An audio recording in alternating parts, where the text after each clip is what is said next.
Hoje, o Metrópolis entrevista o ativista Nicolas Calabrese, membro da delegação brasileira da Flotilha Global Sumud. Nicolas é o primeiro dos 14 ativistas do grupo brasileiro a ser deportado, que chegou em Milão neste sábado. Nicolas, muito obrigado por nos atender, bom dia para você. E eu gostaria de começar já perguntando como é que você está e se você tem informações dos outros brasileiros que ficaram lá. Boa tarde. Bom, para aqui, boa tarde. Espero que estejam vocês muito bem. Primeiramente, agradecer por esse espaço. Sabemos que não todos os espaços das empresas de mídia, de meios de comunicação, fazem a divulgação desses acontecimentos. Então, primeiramente, agradecer e reforçar a importância dos meios de comunicação estarem cobrindo essa situação, não somente da flotilha, senão também da situação da Palestina. Em segundo lugar, eu me encontro bem, estou com saúde, já estava muito preparado para o que podia acontecer, então já me encontro bem, mas ainda, mesmo com a felicidade de estar em liberdade depois de ter sido sequestrado e mantido privado da minha liberdade em águas internacionais, ainda estou muito aflito pela situação dos companheiros, tanto os brasileiros quanto de outros países que estão ainda em privação de liberdade depois de ter sido sequestrados muito distantes ainda e sem intenções de entrar no território israelense. Nicolas, eu queria só puxar um gancho que nós temos aí também o ativista, o Thiago Ávila. Ele chegou a anunciar que vai fazer aí uma greve, né, que não vai beber água. E eu gostaria de saber, né, como é que você tá avaliando toda essa situação, porque também tem outros ativistas que estão falando que vão entrar em greve, seja ela de comida, seja ela de água. Como é que você avalia toda essa situação que acontece hoje? Muito bem, bom, outra informação que eu tenho dos companheiros brasileiros é que eles estão bem, estão todos bem, mas ao mesmo tempo é difícil eu falar isso e eu afirmar isso com tanta certeza porque a gente estava muito desinformado, né? A gente nem sabia quantos barcos tinham sido é, sequestrados, quantas pessoas estavam em qual prisão, a gente só sabia de nós e das 10, 15 pessoas que estavam ao nosso lado. Eu fui com os olhos vendados e com as mãos amarradas com lacre até a prisão, então também era muito difícil de ter essa informação. A última informação que eu tenho é que eles estão bem.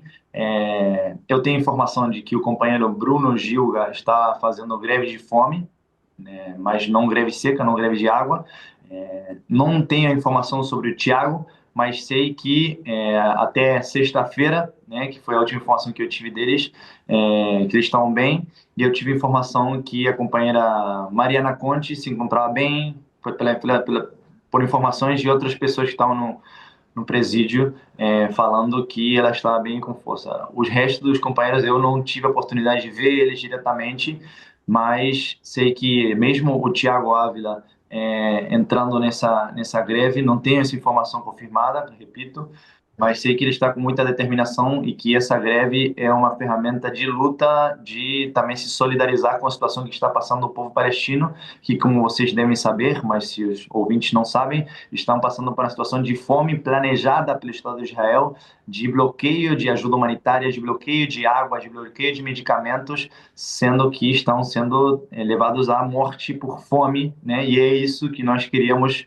combater em algum sentido, mas toda a nossa ajuda humanitária e todos os nossos pertences foram roubados pelo Estado de Israel de forma violenta, de forma terrorista, né? Invadindo os nossos barcos armados até os dentes e com as caras encapuzadas. Então a gente ouve muito falar de terrorismo no Oriente Médio, a gente sabe que o Estado de Israel está constantemente fazendo ações terroristas contra a população palestina e contra a Global Summit Flotilha.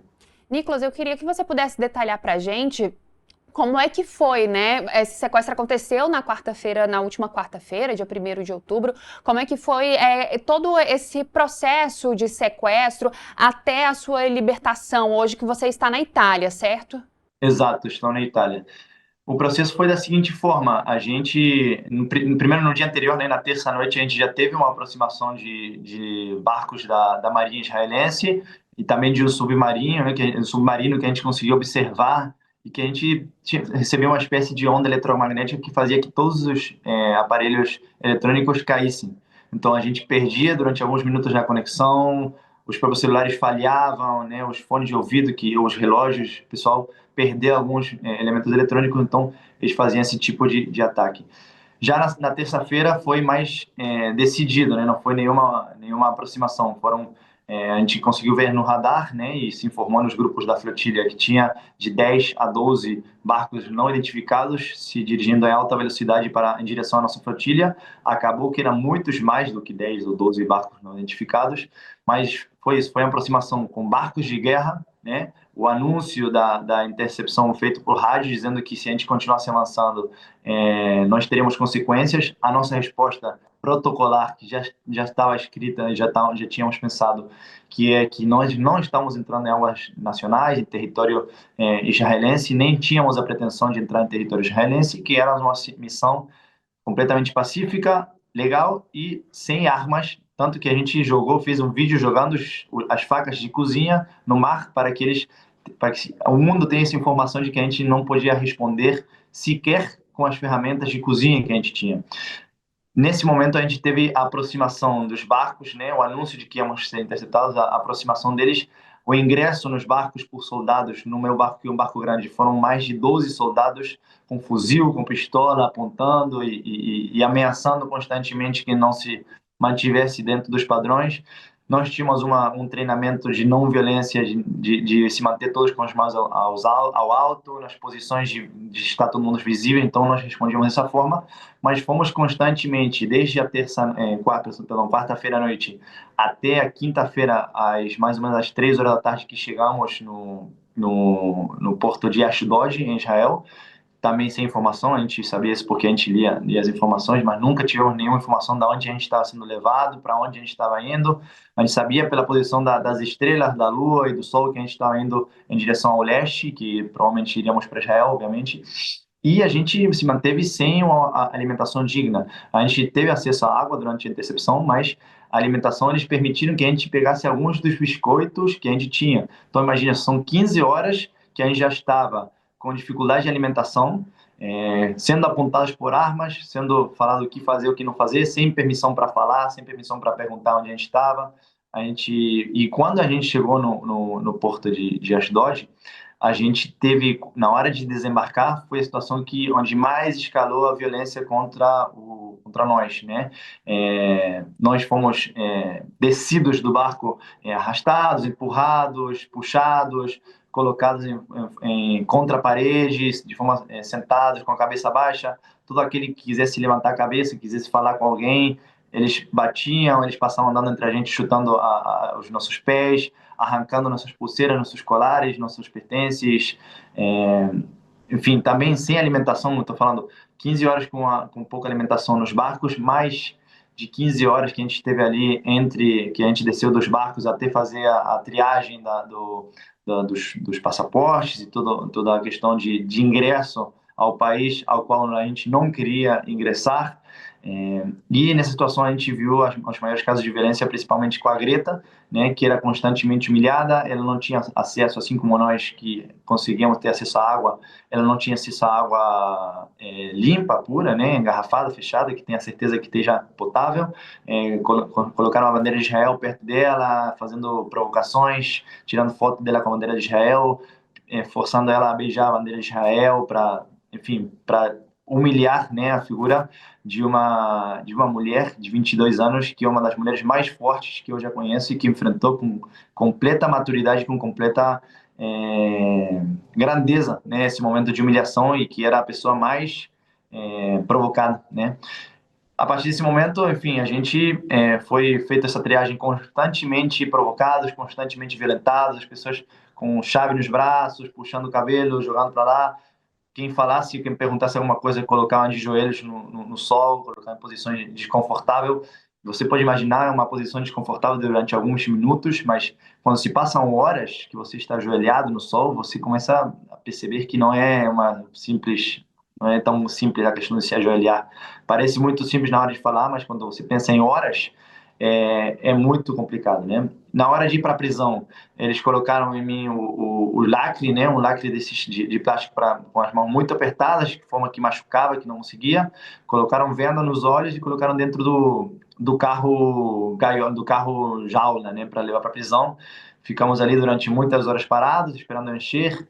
quando encheu com superlotação, era muito sufocante ali dentro. E, de novo, sufocante durante alguns minutos é uma coisa, agora durante 2, 3 horas é uma sensação horrível, sem conseguir enxergar, sem conseguir saber direito onde a gente estava. Ali começou a marchar o carro em direção ao presídio, mas a gente não sabia. Agora eu sei que a gente estava indo para o presídio, mas no momento, sem saber para onde a gente estava indo. Até agora, não sei direito qual era o presídio, né? Eu perguntei para o consulado, eles me informaram, mas não tive ainda a oportunidade de acessar para ver em que parte geográfica do país que a gente esteve.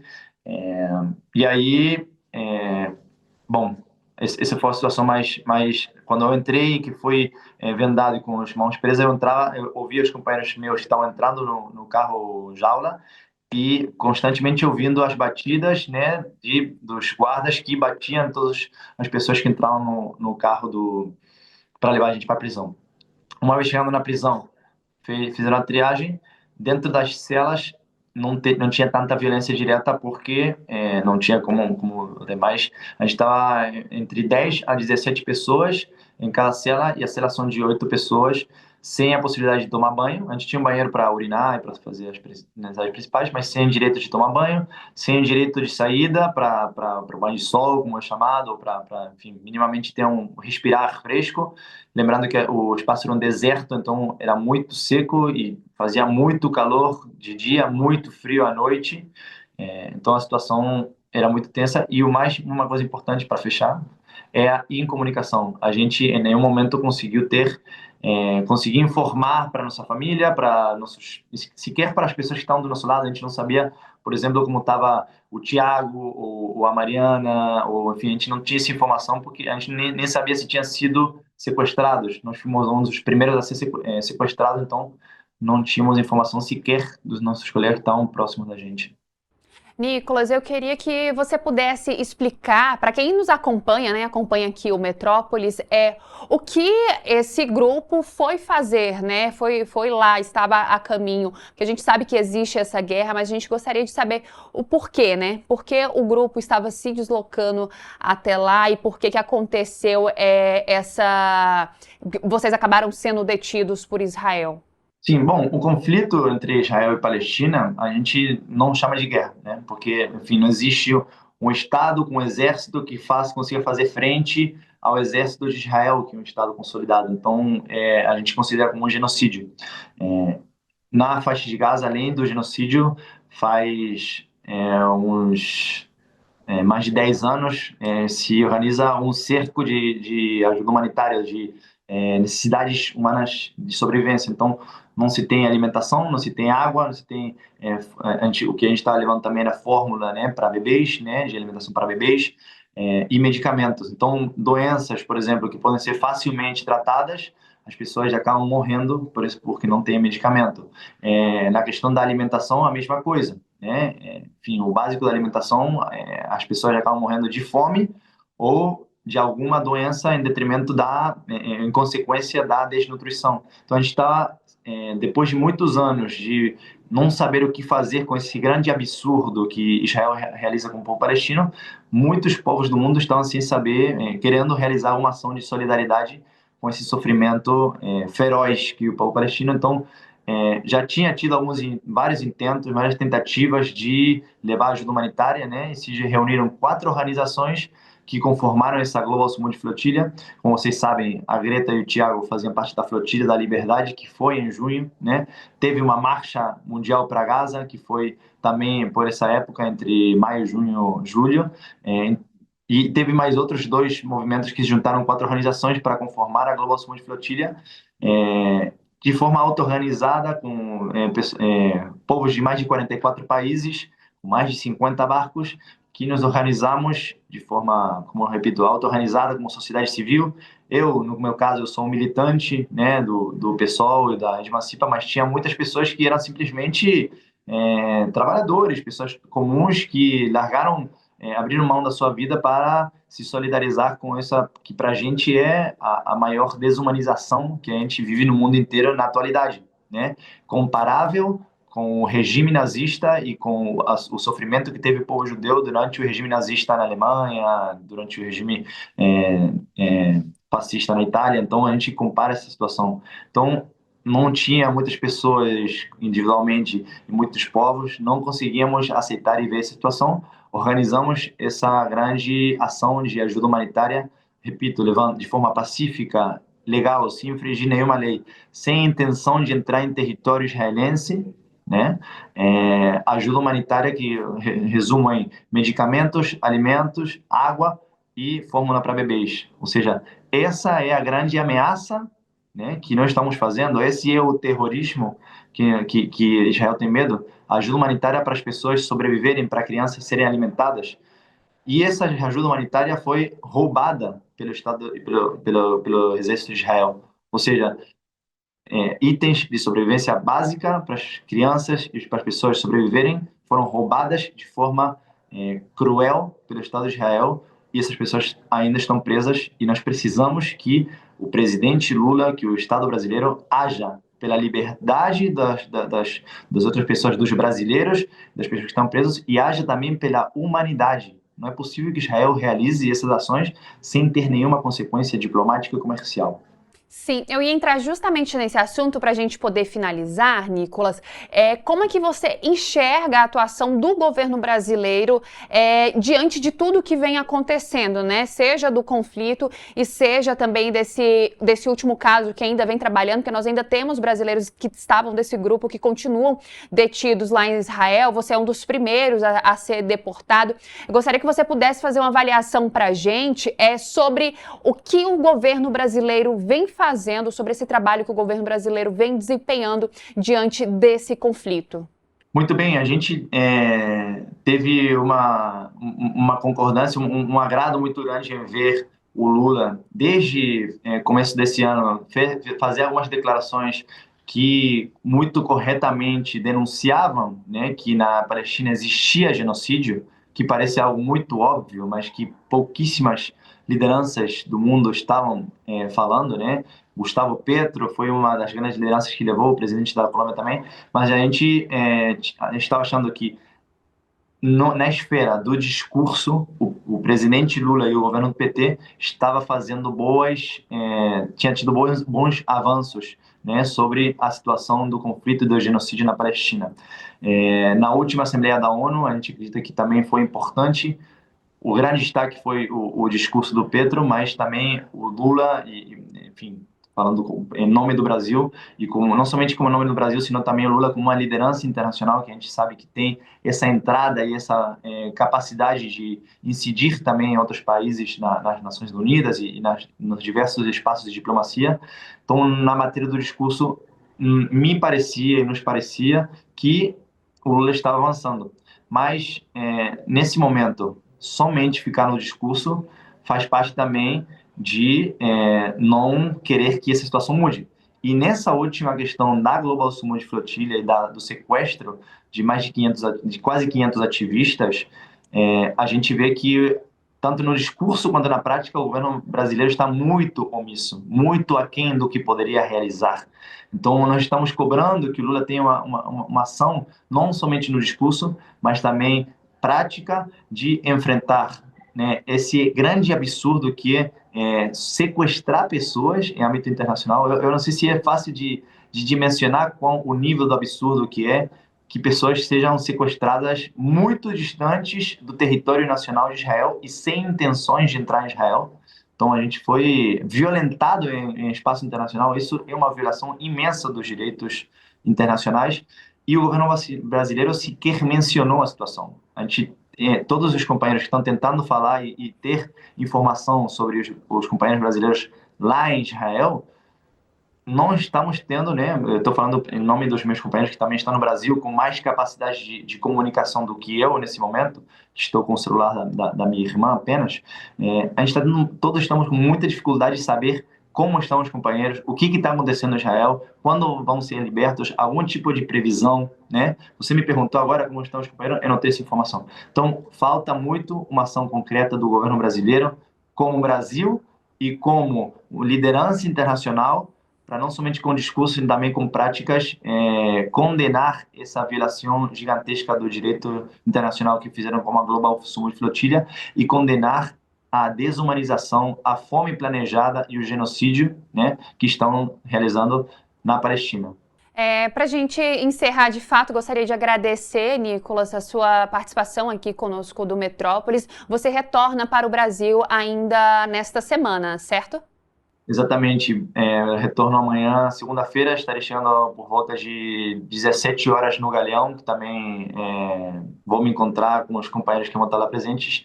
E aproveito para agradecer ao Metrópolis, de novo repetindo, não são todos os meios de comunicação, existe um cerco midiático de informar o que está acontecendo na Palestina. Então, obrigado por falar da Global Summit Flotilha e precisamos que vocês falem da Palestina e falem do que está acontecendo com os irmãos e irmãs na Palestina, porque está muito longe de ser o combate ao terrorismo que se diz.